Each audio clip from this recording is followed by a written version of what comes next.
Nos rêves ou rien, un podcast réalisé et produit par les éditions 7-7.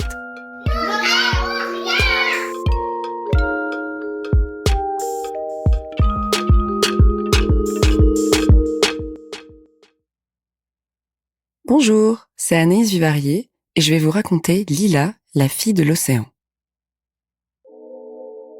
Cela faisait déjà très longtemps que Lila était allongée sur le sable blanc au fond de l'océan. Les vagues, venant de la surface, faisaient danser l'eau au rythme de courants tièdes qui se baladaient autour d'elle. Le soleil, loin de l'autre côté de la mer et du ciel, lui envoyait de doux rayons jaunes pour tenter de la réveiller. Au travers de ses paupières closes, les rayons ressemblaient au scintillement de 1000 étoiles. Des algues d'un vert émeraude, ballottées par les courants dansants, lui chatouillaient le bout du nez, des joues et de ses jolis pieds palmés. Lila était le genre de petite fille qui nageait, dormait et voyait sous l'eau. Une petite fille ni sirène ni poisson, mais simplement une petite fille de l'océan. Lila ouvrit finalement ses yeux et se rendit compte qu'elle ne savait vraiment pas du tout où elle était. Ses cheveux, habituellement tenus par une grande barrette coquillage, flottaient librement au gré des courants. Elle fit un tour sur elle-même pour trouver son coquillage et le trouva là, à côté d'elle, enfoui dans le sable blanc. Elle le ramassa, le secoua et ni une ni deux l'accrocha dans ses cheveux noirs.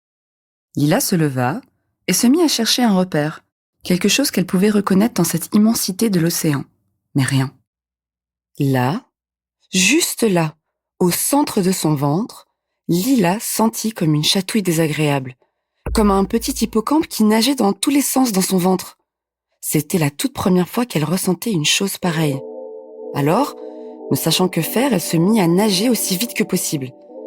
Elle nagea si rapidement qu'autour d'elle, le sable se leva et l'eau se mit à tourbillonner. Après avoir nagé à toute vitesse, tout droit, puis vers la droite, puis encore tout droit, elle arriva au niveau d'un récif qu'elle pensait reconnaître. Un récif rouge et jaune qui ressemblait étrangement à une baleine et qui était seulement à 2 ou 3 brasses de sa maison. Elle leva la tête pour vérifier qu'elle était bien là où elle pensait être. Mais, à y regarder de plus près, ce récif n'était pas du tout rouge, ni même un peu jaune, et il ressemblait encore moins à une baleine. Là, juste là, au centre de son ventre, à nouveau, cette même chatouille désagréable, mais cette fois-ci bien plus forte. Plus aucun doute. Lila ne savait définitivement pas où elle était. Lila se rendit en effet compte que si le récif n'était pas rouge ni jaune, et encore moins en forme de baleine, alors ce n'était pas du tout le récif qu'elle pensait connaître. Et que si ce n'était pas le récif qu'elle pensait connaître, alors elle ne savait pas comment rentrer chez elle. Et si elle ne savait pas comment rentrer chez elle, alors elle allait se retrouver toute seule quand l'océan allait devenir noir et infini. C'est vrai que la journée, les rayons que le soleil partage avec la mer la rendent d'un bleu transparent et turquoise. Mais le soir, quand la lune va tenir compagnie aux étoiles, la mer change de couleur. Elle devient obscure et sans fond. Toutes les couleurs vives disparaissent alors et cèdent leur place aux palettes sombres. C'est vrai qu'on lui a toujours dit que, la nuit, quand tout le monde dort, des bêtes étranges se réveillent et se baladent aux 4 coins de l'océan. À cette pensée, elle sentit à nouveau ce petit hippocampe nager dans son ventre, de plus en plus vite et de plus en plus fort. Lila, qui savait toujours comment se débrouiller et qui avait toujours plein d'idées, pour la première fois, ne savait pas du tout quoi faire. Elle se mit à sangloter et de petites perles d'eau salée s'envolaient de ses yeux pour se joindre à l'immensité de l'océan. Lila s'assit au pied du récif, entoura ses genoux de ses bras et se roula en toute petite boule dans le creux d'un coquillage qui la protégeait des courants frais. À force de pleurer, elle finit par s'endormir de fatigue. Psst. Lila sursauta et se réveilla d'un coup. Elle regarda autour d'elle pour tenter de comprendre d'où venait ce bruit. Mais à part de l'eau à perte de vue, elle ne vit rien.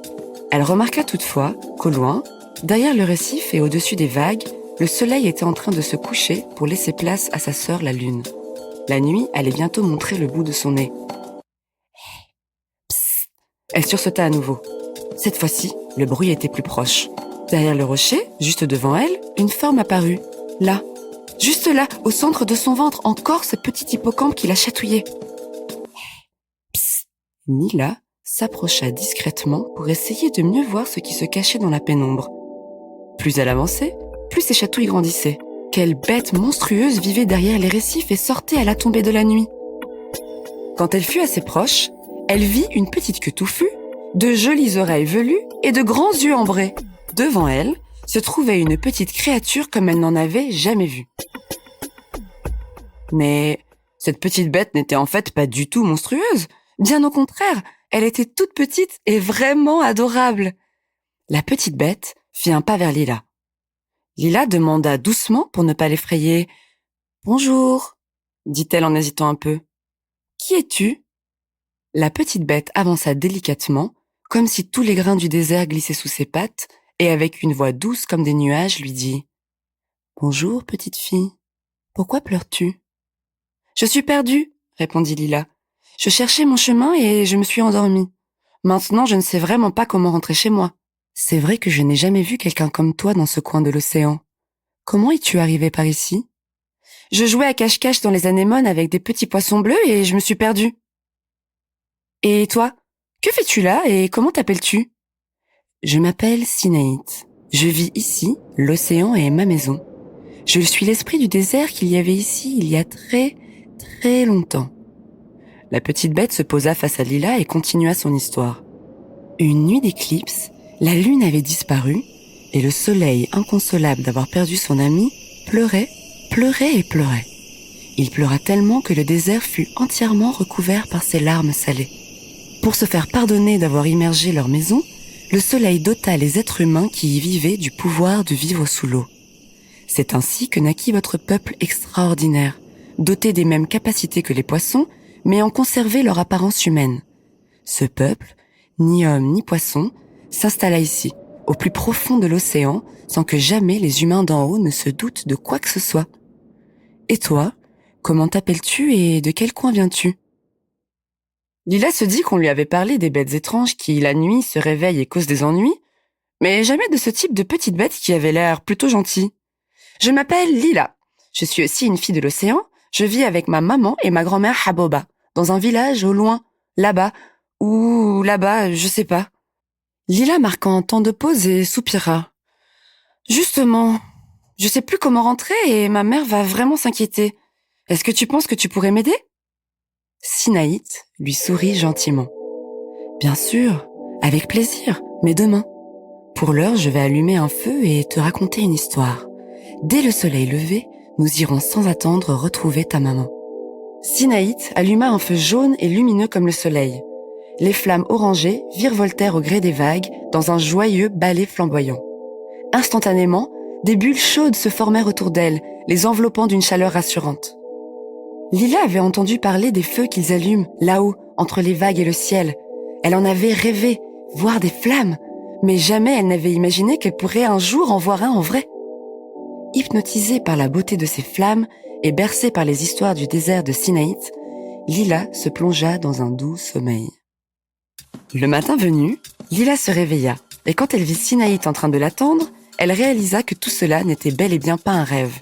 Elle avait maintenant comme compagnon une petite bête magique, toute gentille, qui connaissait l'océan comme sa poche et qui allait l'aider à la ramener à sa maman. Sinaït et Lila se mirent à nager entre les rayons du soleil du matin, celui qui réchauffe gentiment du froid de la nuit, l'océan encore tout endormi. Elles nageaient d'abord en se racontant des histoires et en rigolant, mais plus les heures passaient, plus elles s'enfonçaient dans une partie de l'océan que Lila n'avait jamais vue avant. Plus elles s'y enfonçaient, moins elles parlaient.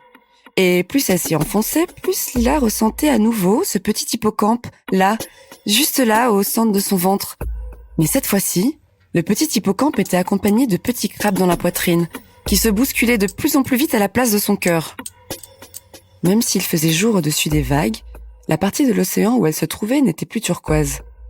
L'eau claire devenait couleur nuit, et les poissons qui nageaient autour d'elle ne ressemblaient plus aux poissons colorés qu'elle connaissait. Ici, les poissons, les coraux et même les étoiles de mer étaient plutôt effrayants. « Tu sens aussi ce que je ressens ?» lui demanda Lila. « Oui, mais je crois que toi, Lila, tu as peur. Peur de tout ce que tu ne vois pas dans le noir. Tu te demandes peut-être quels esprits et quelles créatures se baladent dans l'obscurité. Tu as peur parce que tu ne peux pas savoir ni voir. » Lila acquiesça. Sinaït suggéra alors à son amie que peut-être, en prenant une bonne respiration avec les yeux fermés, ça allait passer. Elle lui expliqua qu'avant, Quand elle se baladait dans les récifs, le soir, il lui arrivait aussi d'avoir peur du noir, mais qu'en utilisant cette technique, elle avait fait apparaître de beaux et brillants poissons qui avaient chassé toutes ses vilaines idées. C'était une technique dont elle se servait quand, justement, elle ressentait de la peur. Alors, face à face, elles prirent toutes deux une grande respiration et soufflèrent tout l'air inspiré pour chasser tout ce qui les inquiétait. « Encore une fois !» dit Sinaït. 1, 2, 3, une grande respiration et tout s'en va.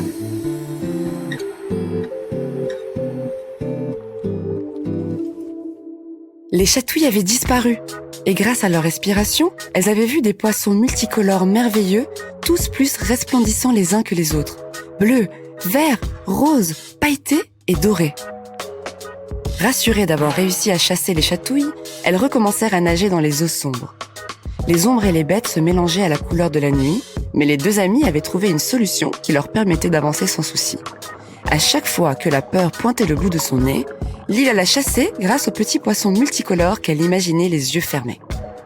Elles nagèrent encore un long moment au travers des eaux couleur de l'orage avant de recommencer à apercevoir des rayons lumineux éclairer l'océan et ses courants. Plus elles avançaient, plus les poissons multicolores et brillants n'étaient plus seulement le fruit de leur imagination. Autour d'elles, dans les courants et derrière les récifs, nageaient des poissons bleus, jaunes, brillants et multicolores. Son amie connaissait vraiment l'océan par cœur et elle se rapprochait de plus en plus de chez elle. Là, juste là, Lila n'en croyait pas ses yeux. Cette fois-ci, aucun doute, c'était le bon. Lila pointa du doigt vers son récif préféré, celui en forme de baleine. Elles commencèrent à nager à toute vitesse. Oui, c'était bien lui. Au loin, elle entendait déjà une chanson qu'elle connaissait bien. Oh l'allée, l'allée, l'allée, l'allée. Oh l'allée, l'allée, l'allée, l'allée. Soudain, elle fut tournoyée et soulevée, serrée fort contre la poitrine qui sentait le doux parfum de route. Elle savait qu'elle était en sécurité. Ses petits bras à la peau cannelle s'enroulèrent autour du cou de Naya, sa mère. Lila, Binti, tu m'as fait tellement peur. Combien de fois t'ai-je demandé de ne pas nager seule après les étoiles ? Lila commença à raconter à sa mère tout ce qu'elle avait découvert au cœur de la nuit et toutes ses aventures. Celle où elle apprit à chasser les chatouilles, là, juste là, au centre de son ventre.